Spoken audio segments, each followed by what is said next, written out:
আসসালামু আলাইকুম, বিসমিল্লাহির রহমানির রহিম। সবাই কেমন আছেন? আলহামদুলিল্লাহ, আমি ভালো আছি। আজকে আমি ছাদ বাগানে সিম রান্না করব। একটা আপুর কাছে দেখলাম উনি রান্না করতে এভাবে, আমিও আপুদার মতো ট্রাই করব, দেখি কেমন হয়। এই যে মশলাটা বানাইতেছি, আর আমি সিমগুলা তো আমার একটু সরা সরা ছিল, তাই কাতলা সিম ছিল, আমি এগুলার মাঝখান দিয়ে পেরে নিলাম, তাই এভাবে রান্না করতেছি। দেখলাম কাটার পরে অনেক সুন্দর লাগছে সিমটা। আসলে আমরা অনেক কিছুই মোবাইলে দেখে থাকি ভিডিওতে, তাই দেখে দেখে অনেক কিছু রান্না করি। আসলে অনেক আপুরা দেখি অনেক সুন্দর করে রান্না করে, আমি অতটা সুন্দর করে পারি না, তারপরে যা পারি চেষ্টা করি একটু সুন্দর করে করার জন্য। জানি না আপনাদের কাছে ভালো লাগে কিনা, ভালো লাগলে একটু কমেন্ট করে জানাবেন।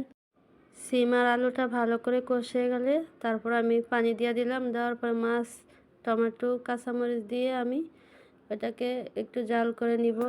কিছুক্ষণ পরে আমি এটা অফ করে দিব। দেখেন মাশাআল্লাহ, কালারটা অনেক সুন্দর আসছে, খেতে অনেক ভালো লাগবে ইনশাল্লাহ।